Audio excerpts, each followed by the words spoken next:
Der Pig. Der Pig was a small toy pig made of the same material as a soft towel. He had little plastic beans in his tummy, which made him fun to throw. His squishy trotters were exactly the right size to wipe away a tear. When his owner, Jack, was very young, he fell asleep every night, sucking Der Pig's ear. Der Pig got his name because when Jack started to talk, he said Der Pig instead of the pig. When new, Der Pig had been salmony pink with shiny black plastic eyes, but Jack couldn't remember Der Pig looking like that. Der Pig had surely always been as he was now, greyish and faded, with one ear stiff from all the sucking. Der Pig's eyes fell out, leaving tiny holes in his face for a while, but then Jack's mum, who was a nurse, sewed little buttons in place of the missing plastic beads. When Jack came home from nursery that afternoon, Der Pig was lying on the kitchen table wrapped up in a woolen scarf, waiting for Jack to take off the little bandage covering his eyes. Mum had even made Der Pig a set of medical notes. D.P. Jones, operation to attach buttons, surgeon, Mum. After his eye operation, everyone started calling Der Pig D.P. for short. From the time he was 2 years old, Jack would never go to bed without D.P., which often caused problems, because when bedtime came, D.P. was usually nowhere to be found. Sometimes it took Mum and Dad a long time to find D.P., who turned up in all kinds of places, hiding inside one of Dad's trainers or scrunched up in a flower pot.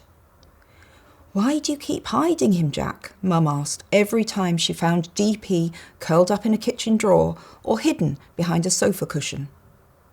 The answer was private, between Jack and D.P. Jack knew D.P. liked cosy spaces where he could snuggle up and sleep. D.P. liked doing exactly the same things Jack did, crawling under bushes and into hidey holes, and being thrown up in the air, Jack by his dad, and D.P. by Jack. D.P. didn't mind getting dirty or being dropped accidentally in a puddle, as long as he and Jack were having fun together.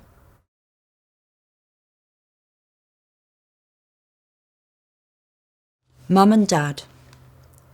Shortly before Jack started school, a letter arrived telling all the parents that the children should bring their favourite cuddly toy with them on their first day. Everybody in Jack's class brought a teddy, but Jack, of course, brought D.P. Each child took his or her turn to walk up to the front of the class and explain what their cuddly toy's name was and why they liked it. When it was Jack's turn, he explained why D.P. was called D.P., and about the operation on his eyes, and about the day he'd got buried on the beach and was nearly lost forever. The stories of D.P. and his adventures made the class laugh, and when Jack finished talking, they all clapped. D.P. was easily the funniest and most interesting toy, even though he was one of the shabbiest. At playtime, Jack and a boy called Freddie played catch with D.P. Just before the end of break, Jack dropped D.P. in a puddle. That night, D.P. had to go in the washing machine again. If Jack ever had a bad day at school, if he got a low mark, or had an argument with Freddie, or if somebody made fun of Jack's wonky clay pot, D.P. was waiting at home to wipe away a tear with his small, squishy trotters. Whatever happened to Jack, D.P. was there, understanding and forgiving, and carrying with him that comforting smell of home which always came back, no matter how often Mum washed it off.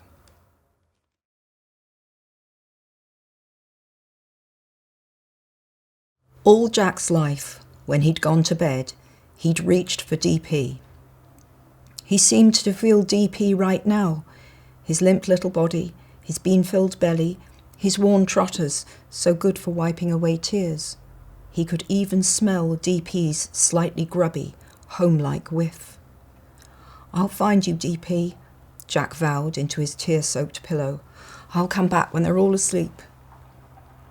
After an hour, when Jack had cried all he could cry, he lay on his bed in his wrecked room and listened to the sounds of the house around him.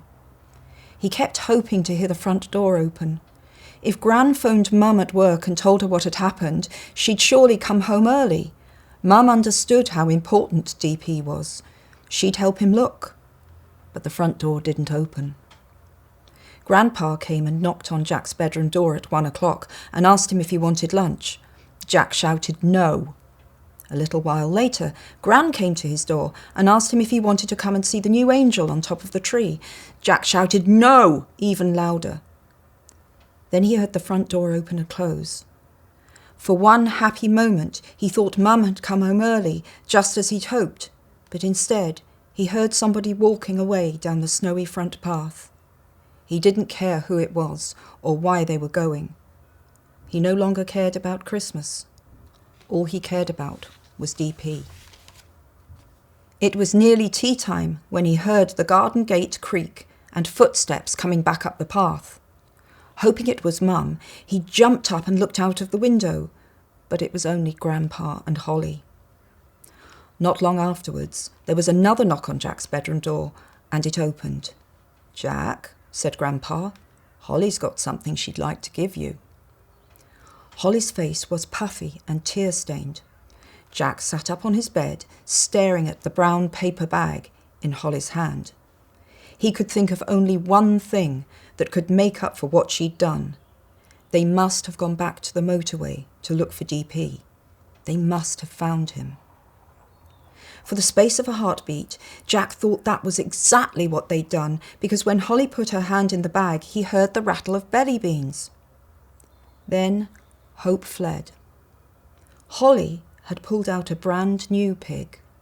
It was the same size as DP and made of the same toweling material, but it was plump and smug-looking, with sleek salmon-pink skin and shiny black eyes that looked like tiny beetles. "He's just the same look," said Grandpa. "Holly's very sorry, Jack. She bought it out of her pocket money for you." "I am sorry, Jack," whispered Holly. "Really, really sorry." When Jack didn't answer, Grandpa said in a falsely jolly voice, "He's a Christmas pig, aren't you, eh?" He took the pig from Holly and made it wave a plump trotter at Jack.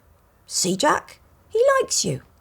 Now, why don't you come downstairs with us, eh? We'll have some tea and watch a movie. We'll hang up our stockings together. And don't forget your new bike, Jack. Father Christmas is probably loading it onto his sleigh right now. Come on, lad. Come downstairs, bring the Christmas pig, and we'll all be friends." Jack got slowly off the bed and held out a hand for the Christmas pig. He felt, as Jack had expected, horrible. Slippery smooth instead of rough and worn. Jack hated his shiny black eyes and perky pink ears, which ought to be lopsided and grey.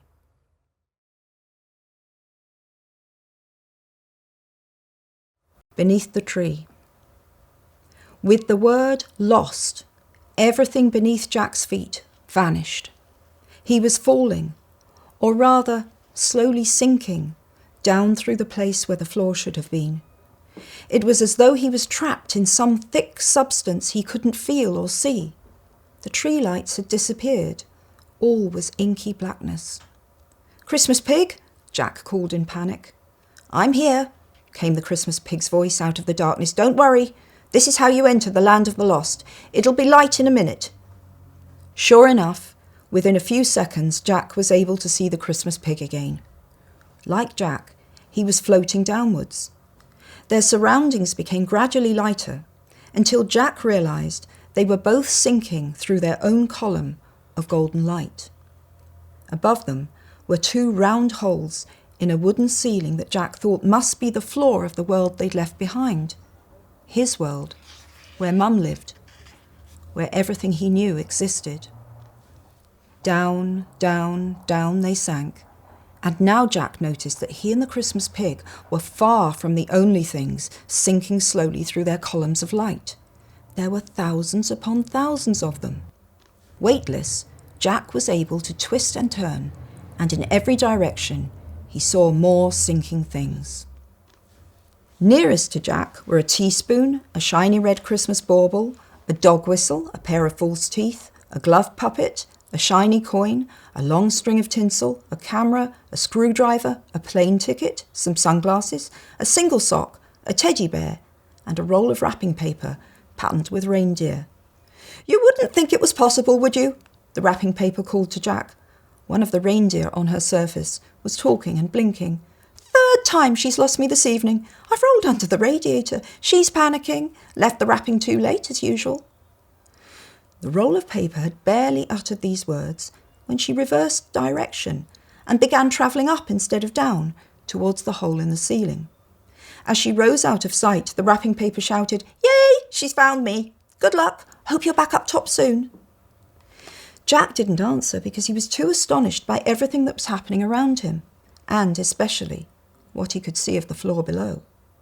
At first he thought he was looking down at a carpet of many colours, but as he sank further, he realised the carpet was really millions of things. Scared, he scanned the floor for the loser, but having no idea what the loser looked like, he couldn't tell whether he was there or not. The lower Jack sank, the louder the noise. The things on the floor were chattering and clattering and clinking and rustling until the sound was almost deafening. As their surroundings became lighter still, Jack realised that he was inside a gigantic building like a warehouse, with immensely high brick walls and many holes peppering the wooden ceiling. The things that had reached the ground, the rubber balls and diaries, the paper clips and tape measures, the cameras, pens and purses, were all jabbering away in their groups. Jack was so fascinated by everything he was seeing that his landing took him by surprise. His bare feet touched the warm wooden floor, and the Christmas pig landed beside him in a pathway between a mass of jangling keys and an army of rustling umbrellas.